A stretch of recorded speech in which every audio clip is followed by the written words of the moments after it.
Okay. Well, thank you very much for joining me, Mr. Luce. And it is Luce, isn't it? When I first picked up your book, I was like, is that Luch? But I had to go back and check a whole bunch of introductions for you on YouTube. But it is Edward Luce, or do you go by Ed? If it could be Eduardo Luce, that would be a far more romantic sound. But yes, Ed is fine, and it is loose. Okay, well, Ed, thank you very much for joining me today. You are currently the chief U.S. commentator and columnist based in Washington, D.C. for the Financial Times, formerly the Financial Times Washington bureau chief. Before that, you were the South Asian bureau chief. You were based in India at that time. You had a brief stint as a speechwriter for Larry Summers during the Clinton administration. And I believe when you got into journalism, you actually were based out of the Philippines for a while. Yes, I was the FT's Manila correspondent in the 90s, in the mid 90s, which now seems like a long time ago. It is starting to be a bit distant in the rearview mirror. That is true. On top of that, you found time to write three books. The first is In Spite of the Gods, The Strange Rise of Modern India. You follow that up with Time to Start Thinking, America in the Age of Dissent, which I believe the New York Times said it should have been called Time to Start Drinking. And then finally, The Retreat of Western Liberalism, which came out only a few years ago, but I think was probably one of the more prescient books about the rise of populism in sort of the West generally. Would that be fair? Well, I wouldn't dare call myself prescient, but it was fortunately timed. I think that's probably true. So I want to talk to you today about pandemics and populism, which was sort of the title of our conversation. But when we had first started talking via email, we were talking about a sort of growing resistance or a growing support for Donald Trump and a growing resistance to the vaccines around early May. And now we're into July, we're mid July, and it's weirder still. So I'm going to put a brief pin in that because I've been reviewing your first book, and I want to just talk a little bit about the origins of populism and get your thoughts. And in your book, In Spite of the Gods, you had this line about the founding of India as an independent state, and it was about all the it was a nation that was crying out for agricultural reform, and its leadership was focused on industrialization, really focused on the things that they thought were the dressings of a modern nation state. And you had said, but these voices were drowned out in a sea of utopian rectitude. The disparity between the Indian policy elite's dreams for tomorrow and what most Indians needed today was stark. And that sentence caught my attention on its rereading because I feel like a lot of that could be applied and has been captured in your work in the West, in Europe, in the rise of the EU, in more trade things. Am I right in capturing that there has been a kind of a growing gap between what our political and managerial elite think about what we need versus how the general population is responding to those initiatives? I think as a general truism, that would describe why there's such distemper with democracy in the West nowadays and in India. The specific Indian example you were talking about is a very interesting one. This was post-colonial, 1950s, 1960s attempt for India to pull itself up by its bootstraps, by India's elites, led by Jawaharlal Nehru, India's first prime minister and independence leader, to create heavy industry, what they called import substitution, so that India didn't have to again become dependent on Western technology, as it had through the East India Company back in the 18th century, which then led to the colonization of India via a company. So there was this sort of once bitten, twice shy approach to Indian independence, which led to a doctrine of self-reliance, what they call Swadeshi in India. And that, of course, was very understandable given India's historic context and the neuroses it had about the West in the post-colonial decades. But it wasn't what India actually needed. What it needed with 80% of its population then living in villages, most of them illiterate, almost none of them electrified, running water, clean water, a pipe dream. Um, and the ability to get your produce to markets very limited by the fact that roads were mud roads, not all-weather roads, and that the monsoon would essentially make them impassable for 3-4 months a year. What India clearly needed was what China was giving its people, at least after the Great Leap Forward, which is sort of basic agricultural implements and tools of productivity, and basic education, basic literacy, basic healthcare at what they call sort of barefoot doctors, barefoot teachers at that level. So I suppose what you can take from that incredibly important contrast between how India and China approached development in the 50s is the difference between what two elites thought their peoples needed. And ironically, it was the autocratic elite, the authoritarian one, that gave the people what they needed. And as a result, these things have long-term consequences. The Indian economy is about a fifth the size of China's economy, whilst having about the same population. Well, I think The Economist published I don't know if you saw it over the weekend, but it was a map of the world in 2000 whose number one trading partner was the United States. And it was the vast swath of the world. And 20 years later, the number one trading partner is now China. And they have almost completely dislodged the US from that standard position of being the main provider to Africa and the Southeast Asia. And I imagine India feels that they've missed out a great deal on that. So, yeah, I mean, India's, changed quite a bit since the early 90s. That sort of very derisive term, Hindu rate of growth of about 2-3% for the post-colonial decades, came crashing to an end. Really, there was a foreign exchange crisis. So in the early 90s, it did change. It did shift course. It became more welcoming to foreign direct investment. It became more open to trade. Growth rates did lift. And for certain years this century, they've matched or even exceeded China's growth rates. But you're talking about decades of catch up here. And I think India is still resistant, in spite of all of this, to being as open to trade and to foreign joint ventures, and giving its legal system the kind of independence to uphold the sanctity of the contract that would enable it to emulate China's performance. So, and then of course we could get into Hindu nationalism and to Narendra Modi's brand of politics, which is a whole other sort of pathology in the story of global democracies of the last few years. But that's a challenging thing if you can explain to the vast bulk of people who've never heard of the RSS or their long-term goals for seeing a nationalized Hindu-led India. But why don't we put a pin in India a bit, because I do want to come back to it, because Modi also takes on a lot of populist trends, and the success of dealing with the pandemic, is he's not unique among populists today. Bolsonaro in Brazil has struggled. I think only in May they officially stated that they should be following social distancing rules. But the United States stands out probably as the chief place that has both should not have struggled with the pandemic as much as it did, and had rallied around a leader whose dictatorial aims, I mean, I understand that this is confrontational for some people, but for a huge chunk of us outside of the country, this seems as plain as day.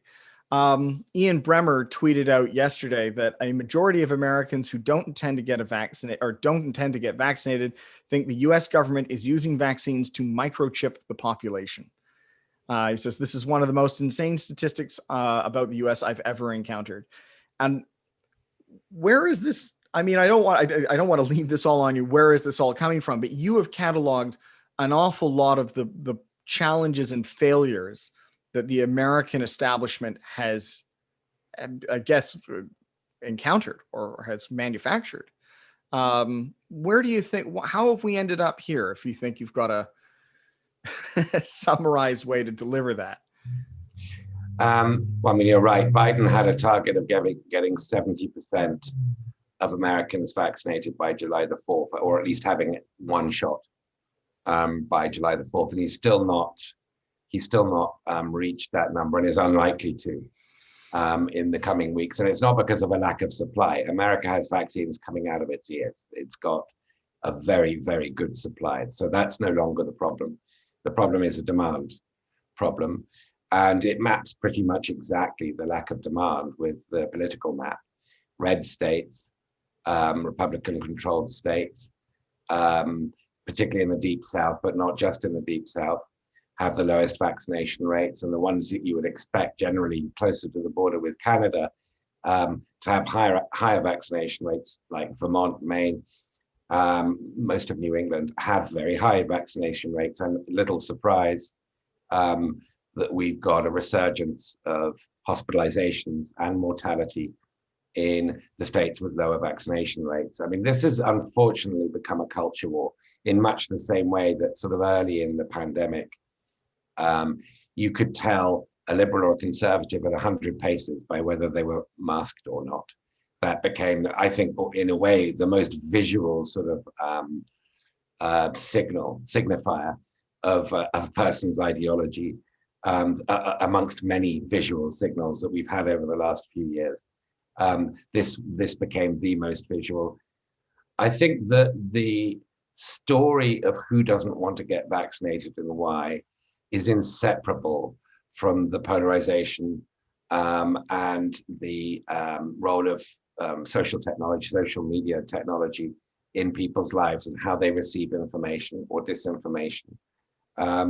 And we have resistance to vaccination as bizarrely, I mean, really quite grotesquely in a way, as some kind of a measure of support for freedom in many people's minds, that if you submit to a vaccination, say you're an evangelical, that means that you're permitting a corrupt atheist government to violate your body, the sanctity of your space.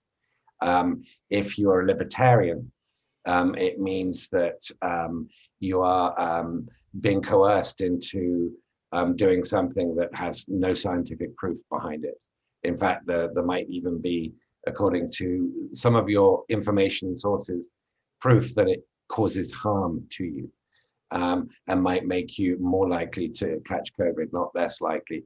If you're just a wacko conspiracy theorist or part of the QAnon multiverse, then you might believe, as that Bremer tweet pointed out, that you're having a microchip inserted in you for the benefit of Bill Gates, which would explain the semiconductor shortage and why secondhand cars cost more than new ones. So, there's no one sort of simple formula that can explain this pathology of resistance to vaccination, but it's inexplicable without reference to the very toxic and I think in some ways worsening polarization. I'm astonished to use the term worsening, because it seemed this time last year as if it couldn't get worse, but I think it has got worse. And this is a very, very good metric of how much worse it's got. Well, I was going to say, there was a YouGov poll just to follow up to that.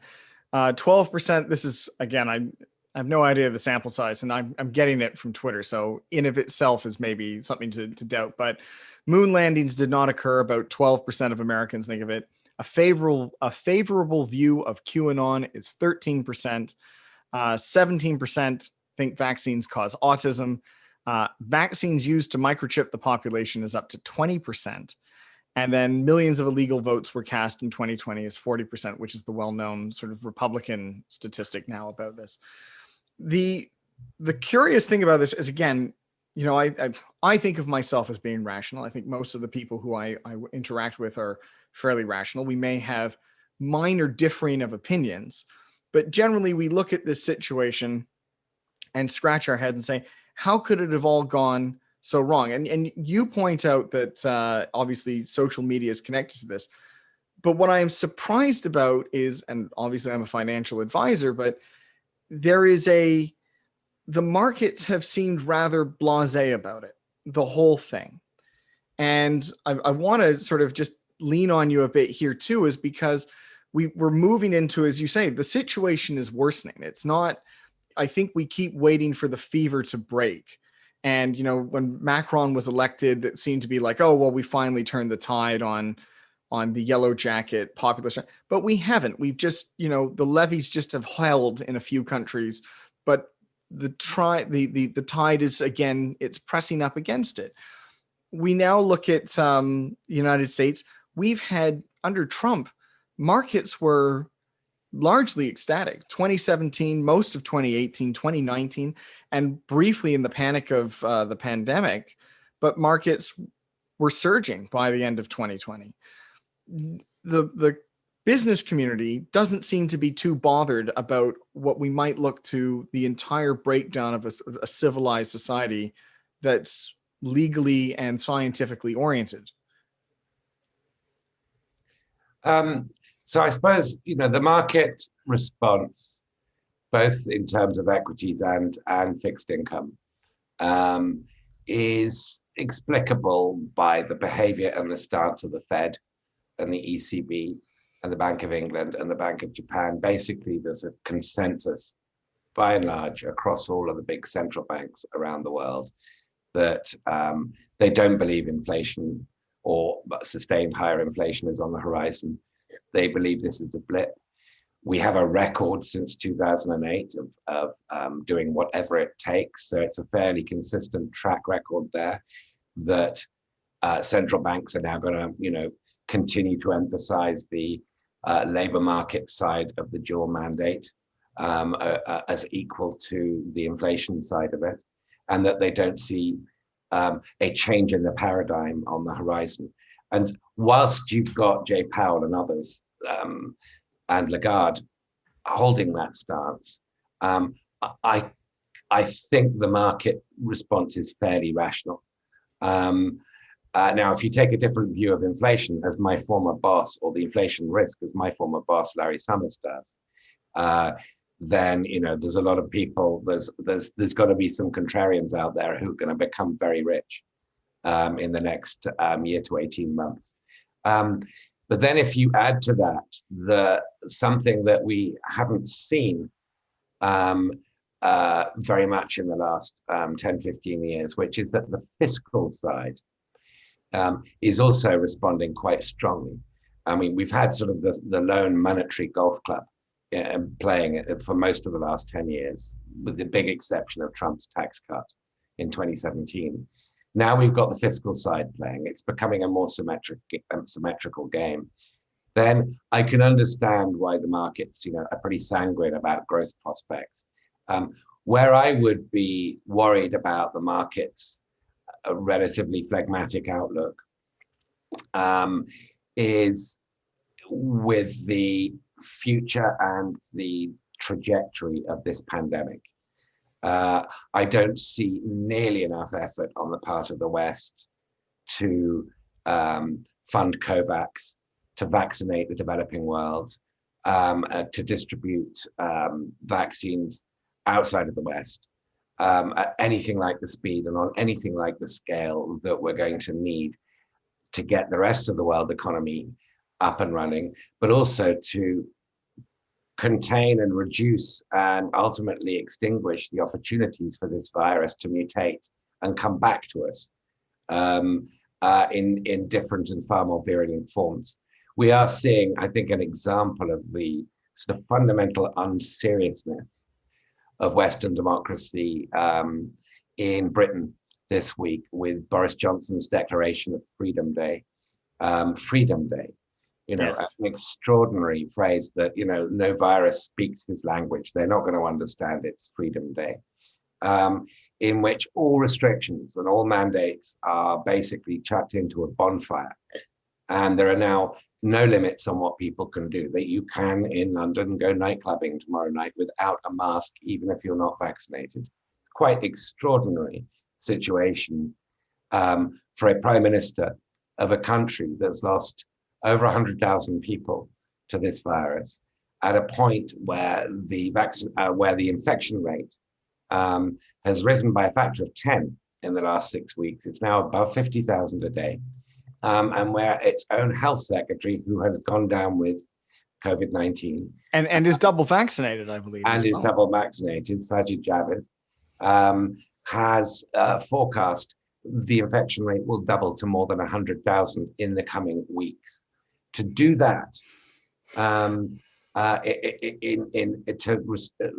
basically throw all caution to the winds on COVID regulations at a time when the Delta variant is spreading like wildfire through Britain, even accounting for the fact that most people have at least one jab, is reckless. It's a pyromaniac step to take, and it's a measure of the fundamental unseriousness of democracy in Britain. But as I say, reflective of what we're seeing in many state governments in the United States and in other Western democracies. There is a fundamental lack of seriousness here in what governance entails. And if we are now giving a petri dish to this virus for it to find new ways of doing breakthrough infections, is what scientists call it. When I have several friends in Britain where I was just visiting who are double vaccinated, who have been infected with COVID. Now, they're not being hospitalized as they might have been a few months before they were vaccinated, but they are giving this virus a chance to mutate. Breakthrough infections are what viruses use to figure ways through our immune systems. So Boris Johnson's just given a green light to this virus, and it's a very troubling measure of how badly we are at self-governing. So I'm going to try and tie what it sounds like three different threads, but I think they are all connected by a kind of unseriousness. And I think that was a perfect word. But we have a market that is responding exclusively to, as you point out, largely Federal Reserve and other central bank policies, which is just to provide boundless liquidity at the moment. And, Canada, I would say at this point, is probably the leading charge. I mean, we increased our debt level by about 20% in the pandemic. And though our MPs would not say that they are in the middle of, a modern monetary theory, it looks a lot like modern monetary theory. And that is pumping up markets. And that seems entirely disconnected from the society that these markets are operating in, which has become unserious. I understand Johnson as well is also quarantining for 14 days because he's been exposed to his health minister. And as you say, we're tired. We're going to open up. We're going to do whatever it is that I guess we think we want to do. And if it triggers a fight or a cultural fight, we don't really seem to care, because if it gets me reelected, there's almost strength in that there's a division. And then we have this third thing, which is we have a global situation that is spiraling out of control. And we have the West talks, I think, longingly. I mean, even Trump gave a lot of, wanting to reassert American authority globally. But if you're looking at, who's providing most of the vaccines, who's stepping into third world countries in Africa, in India or Sri Lanka, it's China who's provided the bulk of the vaccines to that part of the world. So leadership is now coming no longer from the West either. These seem like, these things are obviously all connected, but they seem like three different avenues that we're traveling on that, they're all going to go somewhere. I can't imagine it's going to go somewhere good. Do you think my analysis could be very off there? You're far more knowledgeable about this than I, but. Now, look, I'm not an epidemiologist, but, in terms of what I understand about geopolitics, what we have is a once in a generation, possibly a 2-generation opportunity here for the West to reassert leadership and regain public global legitimacy and popularity. It had cost $100 billion to vaccinate the world. Now, Biden is proposing a $2 trillion tax infrastructure plan. He's already passed a $1.9 trillion stimulus. He's got another $3.5 trillion budget proposal. $100 billion, and you can vaccinate the world. You Yeah. can stamp made in the USA on that. $100 billion is a fraction of what he's spending for domestic stimulus, some of which is unnecessary. I think the investment portion of it is highly necessary, I should add. But that's being whittled down through these bipartisan negotiations.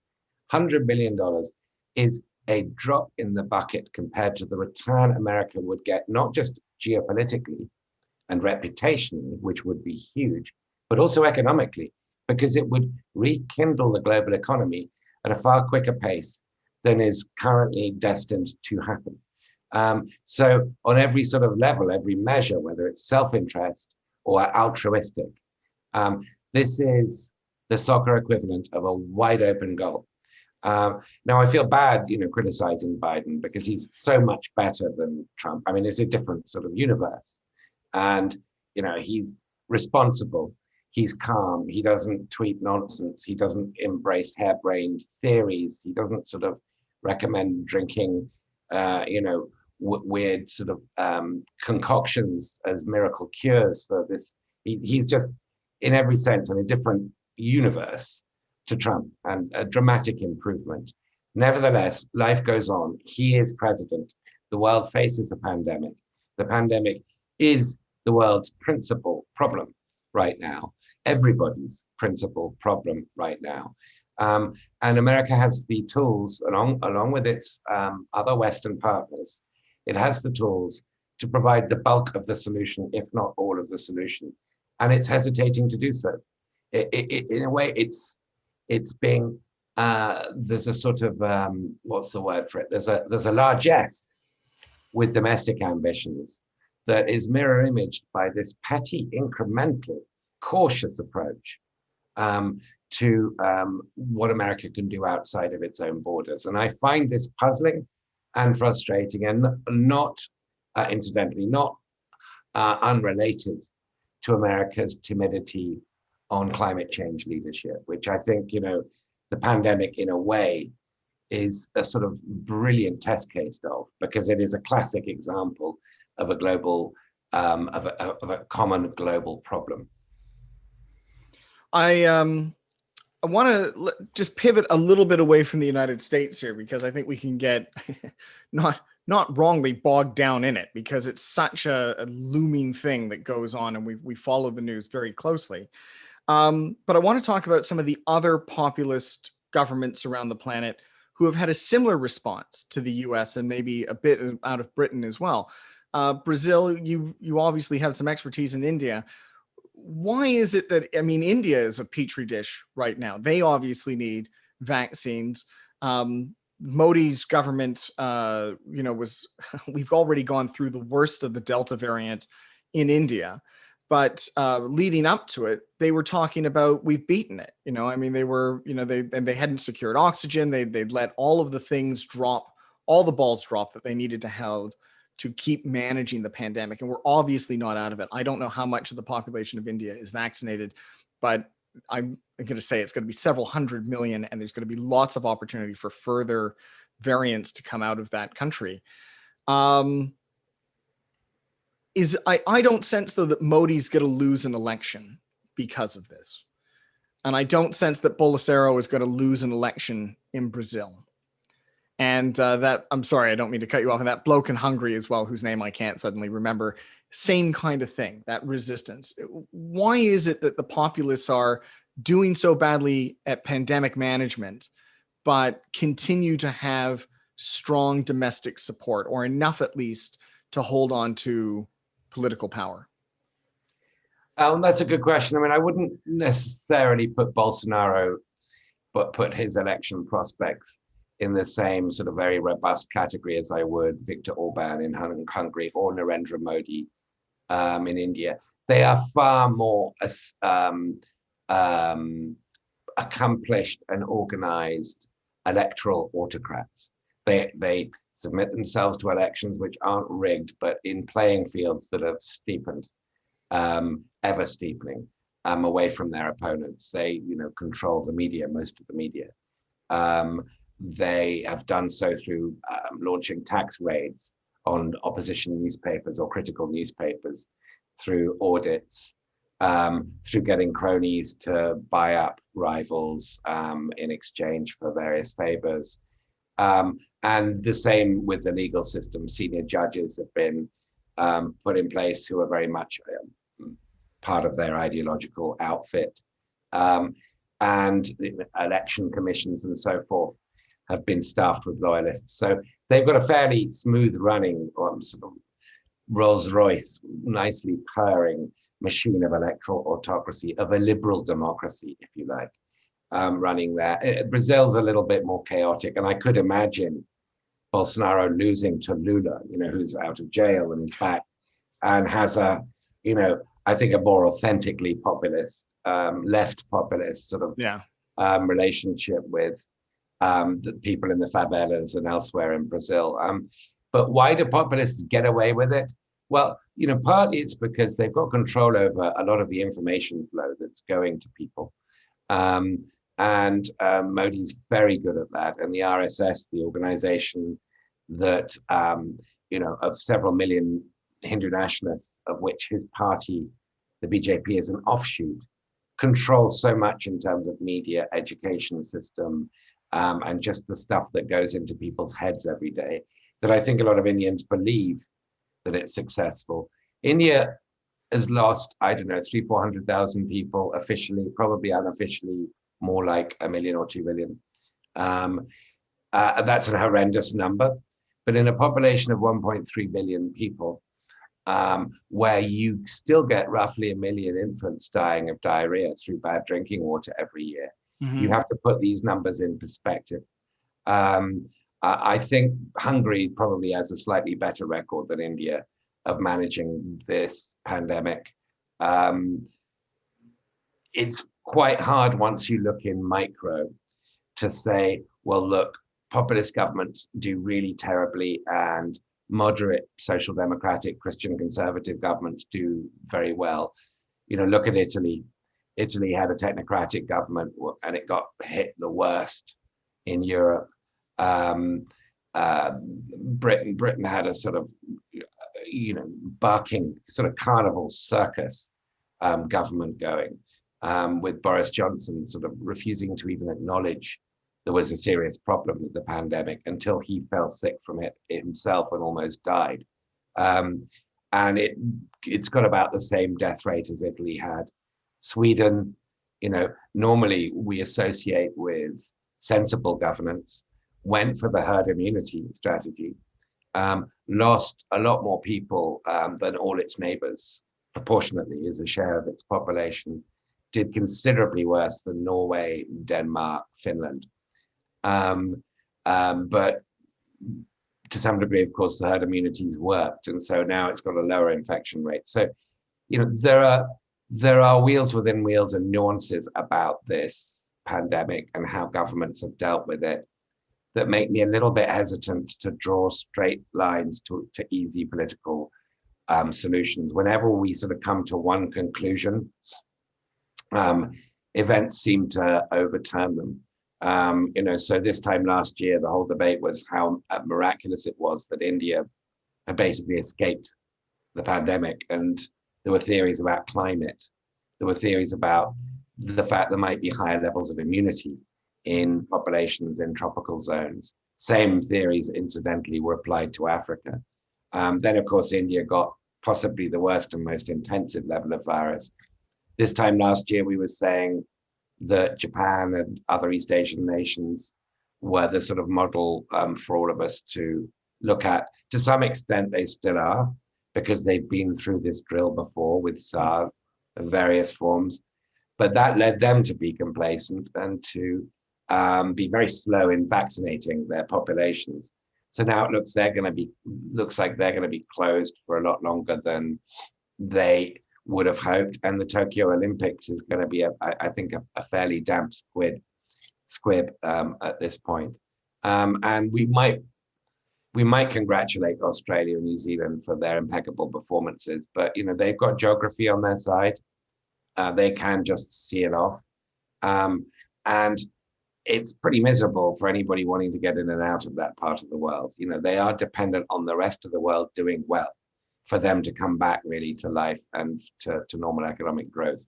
So I think, a degree of intellectual humility is probably warranted, but I totally share your premise that there is no doubt that the worst populist leaders have done awfully, and that should be no surprise. But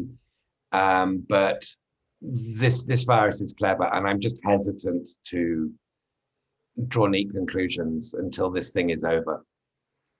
Well, I think disappointingly, we're not in the final chapter yet either, which is, I think Canada's just overtaken the United States for double vaccination. So, we feel is a Canadian sense of insecurity about being next to the United States. We can crow about that. But, like I'm in Toronto, SARS hit us pretty hard, and I have vague recollections of it from my university days, just how serious that was. We were caught entirely flat-footed. We had a whole preparedness review that had been done as a result of SARS. None of those things were followed. Subsequent governments had not kept up our stockpiles. I guess one of the reasons that I wanted to speak to you today, Mr. Luce, is because your book spoke to me in a way that reminded me that our governments, despite all the successes that we've had, have been, I think, caretaker governments maybe for too long. And faced with a real challenge, no one government across the West or globally has shown itself to be really in control of things. Our information about China, I think I saw pictures of the Chinese athletes arriving in Japan. Some of these guys are in hazmat suits. I don't know how much of that is just for show or propaganda, but our information about how China's handled this is poor because the Chinese government does not wish us to know it. Simultaneously, I can't think of a Western government that's done very well. Governments that we don't trust. I'm curious, just as a final thought before I think we have to start wrapping up our time here, but you've chronicled an awful lot of failures of governments, and particularly in the United States as well, where the government has just been blasé or does not know how to engage with problems. Places like Flint, Michigan, I think, stand out to me in your second book. The decline of interest in democracy by younger generations now in the United States. Where do you think we end on all of this after all of your research and reporting? Where do you think at the end of this pandemic, which will probably be another year before we've really closed the book on it, where do you think we might be after all that? Well, part of the answer to that question, does lie in what happens in the United States. I do think the health of Western democracy is disproportionately tied up with what happens here. And the midterm elections in 2022, which will hopefully be at a point where, by and large, the global pandemic, or the worst of it, is over. Hopefully. It's going to be a hugely important midterm because it'll control whether Biden becomes a lame duck president or not. And if he does lose one or other chamber, which history, to the extent that history is worth anything in these very weird times, which history suggests he will, then he would become a lame duck president. If he becomes a lame duck president, that makes it easier for whoever his Republican opponent is in 2024 to defeat him. So I emphasize these midterm elections way more than I have any others in the past, because whether the Biden administration is a one-term aberration from a trend towards Trumpism and just sort of hopeless polarization and toxicity, or whether it was, after all, Trump who was the aberration, is going to be largely shaped, by the scene that's set after next year's midterm elections. So I think a lot of the answer to your question relies on what happens next year. More generally, you have to hope democracies live and learn, and that this pandemic has been a sort of demonstration effect of not only the potential threat from future pandemics, which we do hear a lot about, and of course we have been hearing a lot about pandemics, in the last few years before this one hit, but also about what countries can do cooperatively to deal with other common threats, such as global warming.